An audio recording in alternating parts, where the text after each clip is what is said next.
আমাদের বিয়ের পর এটা হচ্ছে আমাদের প্রথম জামাই ষষ্ঠী। আর প্রথম জামাই ষষ্ঠীতে আমার বরকে নিয়ে গিয়েছিলাম তার শ্বশুর বাড়িতে। তো সেদিন আমাদের সাথে কি কি হয়েছিল না হয়েছিল চলো ছোট্ট একটা ব্লগের মাধ্যমে তোমাদের সাথে শেয়ার করি। সো গাইস, আজকে আমরা 1 মাস পরে যাচ্ছি বাড়িতে। তো আমি তো ফুল রেডি, আমার বর এখন রেডি হচ্ছে। তো পাক্কা 1 মাস পরে যাচ্ছি বাড়িতে, তাও জামাই ষষ্ঠীর জন্য যাচ্ছি। তো আমি একদম ফুল রেডি, ব্যাগ গোছানো হয়ে গেছে, কারণ আমি কয়েকদিন থাকবো। আর এই যে আমার দিদাকে রাইতে যাব আমরা। তো এই যে আমার বর আমাকে গিফট করেছিল ড্রেসটা, ওটাই পরে নিয়েছি। আমার বর বললো এটা পরার কথা, তো এটাই পরেছি। আর আমার শাশুড়িমাও বলেছিল এটা পরে যাবা বাড়িতে, তো সেই কারণে এটা পরলাম আমি। হয় না গো? আমাকে সেই কখন থেকে তারা দিচ্ছে রেডি হওয়ার জন্য, আমি রেডি হয়ে বসে আছি। এখন দেখি ওই লেট করছে। দেখো দাড়ি কাটাটা কি সুন্দর হয়েছে। সেই আমার চয়েস খারাপ নাকি? আমি চয়েস করছি, বুঝছো তো? তো এই যে দেখো আমার বর আমার মার জন্য শাড়ি নিয়ে এসেছে। আমার বরের চয়েস কিন্তু খুব সুন্দর।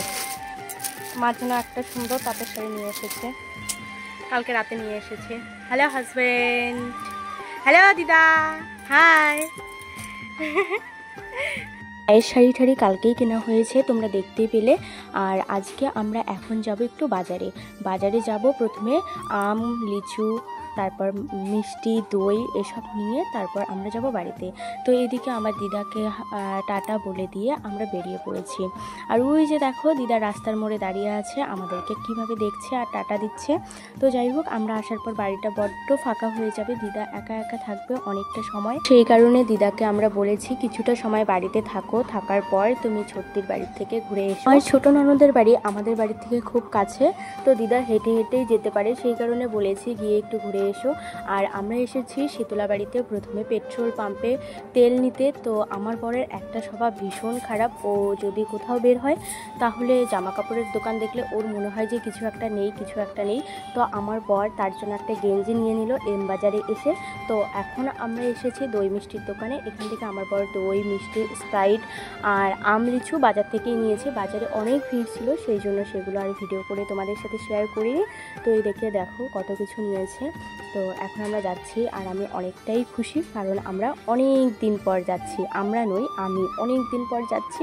1 মাসই আমার কাছে অনেক বেশি মনে হয়। আর আমি ছোটোর থেকে বড় হয়েছি, এই প্রথম আমার বাড়ি ছেড়ে আমি টানা 1 মাস কোথাও গিয়ে থাকলাম। কোথাও বলতে আমার শ্বশুর বাড়িতে, সেটাই এখন আমার নিজের বাড়ি। কিন্তু তবু মনে হচ্ছে ইস, ছোটোর থেকে যে বাড়িতে বড় হয়েছি সেখান থেকে 1 মাস কোথাও গিয়ে থাকলাম। তো যাই হোক, শুধু 1 মাস নয়, 1 বছর, 5 বছর, 10 বছরও হয়তো আমার বাপের বাড়িতে না এসে কোনো এক সময় থাকতে হবে। তো এদিকে দেখো মা আবার একদম সেই তাহলে রান্নাবান্না করছে। এদিকে মাটন কষা ছিল মা, আমি এসে ভিডিও করছি আর মাকে বলছিলাম একটু মাটন কষা দাও। অনেক দিন থেকে মার হাতের মাটন কষা খাই না, আর আমি মার হাতের মাটন খেতে ভীষণ পছন্দ করি। তো যাই হোক, মার হাতের রান্নাবান্নাগুলো অনেক মিস করছিলাম। তো এখানে আমরা আসার সাথে সাথেই মা আমাদের খেতে দিয়ে দিল। তো মা থালাগুলো সাজিয়ে দিয়েছে, মা বলল গিয়ে দিয়ে আয়, মানে জামাই বাবাজির সামনে সে আসতে এখন লজ্জা পাচ্ছে সাজিয়ে দিতে। তো আমি বললাম ঠিক আছে, কোনো ব্যাপার না, দাও আমিই সাজিয়ে দিচ্ছি।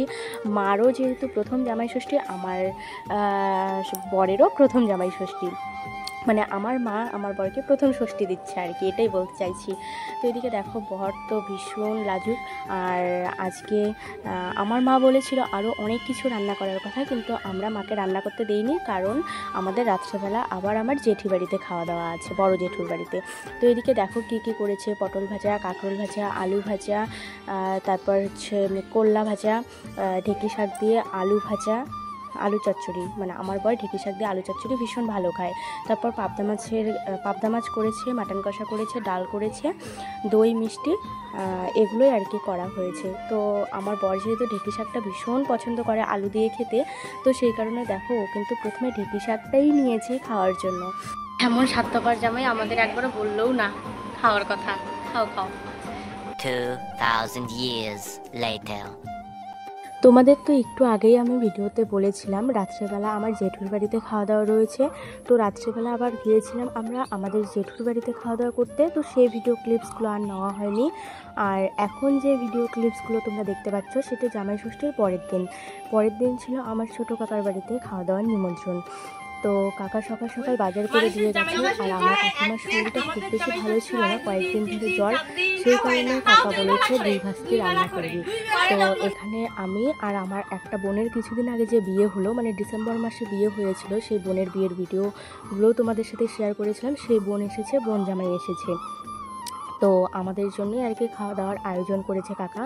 এদিকে দেখো 2 কেজি মাটন নিয়ে এসেছে। আর মাটন, মাছ এগুলো পরিষ্কার করছে আমার বড়দাদা, ছোট দাদা, মানে আমার বড় জেঠুর ছেলে। ছোটোর থেকে একটা জিনিস খুব দেখেছি, আমাদের ফ্যামিলিতে কোনো অনুষ্ঠান লাগলে এই খাওয়া দাওয়া জিনিসটা ভীষণ ভালোভাবে হয়। মানে শুধু আমাদের জামাই যে আমাদের বাড়িতেই খাওয়া দাওয়া করবে সেটা নয়, আমাদের বাড়ির জামাই এ বাড়ি ও বাড়ি, যেহেতু আমাদের ফ্যামিলিটা অনেক বড়, জেঠু কাকা সবাই রয়েছে, সবার মানে প্রত্যেকেই প্রত্যেক দিন নিমন্ত্রণ করে তাদের বাড়িতে খাওয়ার জন্য। আর আমাদের বাড়ির জামাইরা কিন্তু সেটাই করে, ছোটোর থেকে এটাই দেখে এসেছি। আগে তো আমাদের জামাই ছিল না, আগে ছিল আমাদের হচ্ছে পিসি পিসারা। তো পিসি পিসারা এরকম করতেও দেখেছি। তারপর আমার দিদিদের বিয়ে হয়েছে, দিদিদের জামাইদের সাথে এমন করতো, সেটাও দেখেছি। আর এই বছর আমার বোন আর আমার বিয়ে হয়েছে, এবার আমরা দেখছি আমাদের জামাইদের সাথেও এরকমটাই হচ্ছে। তো যাই হোক, এবার হচ্ছে দিদিরাও আসতে পারেনি, পিসিরাও আসতে পারেনি, ওরা পুরানো হয়ে গেছে, সেই জন্য ওরা আসেনি। যাই হোক, সবারই ব্যক্তিগত কিছু প্রবলেম থাকে। তো এবার আমরাই 2 বোন নতুন, আমরা 2 বোন এসেছি। দিদিরা পিসিরা প্রত্যেকবারই যদিও বা আসে, এবছর আসতে পারেনি কিছু সমস্যার জন্য।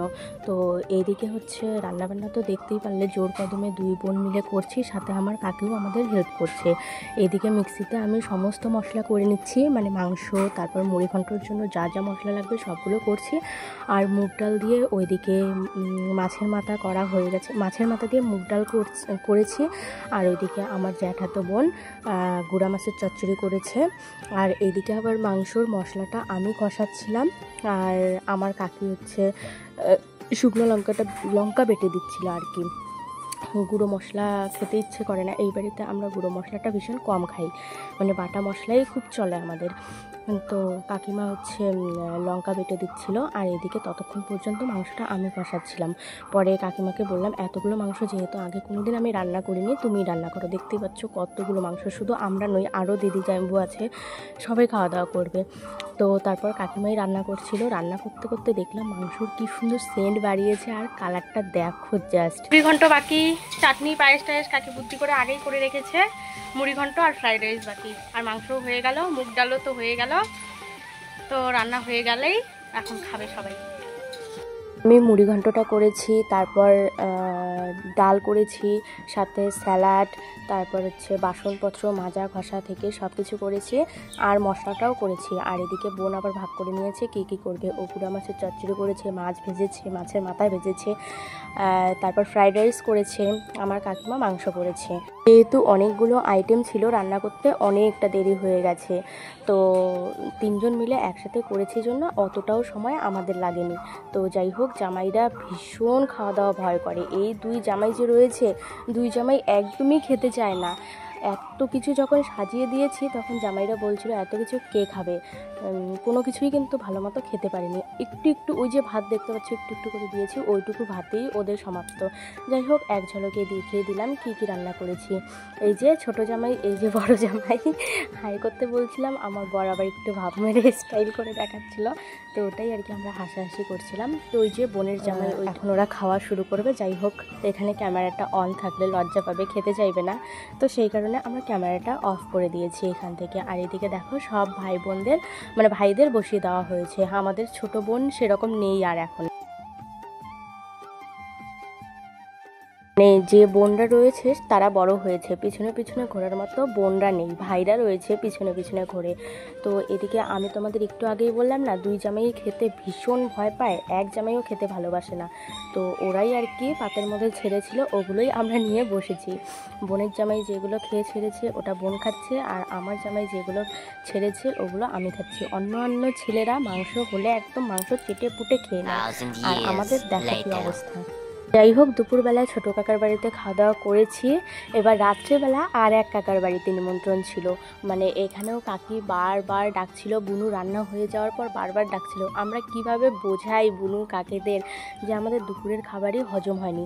তো যাই হোক, এখানেও কাকি অনেক কিছু রান্না করেছে, গুঁড়া মাছের চচ্চড়ি, পাঁপড়, তারপর মাংস, মাছের ঝোল, ডাল, তারপর হচ্ছে চাটনি, মিষ্টি, দই, সব কিছুই ছিল। মানে অনেক আইটেম করেছে, অনেক আয়োজন করেছে।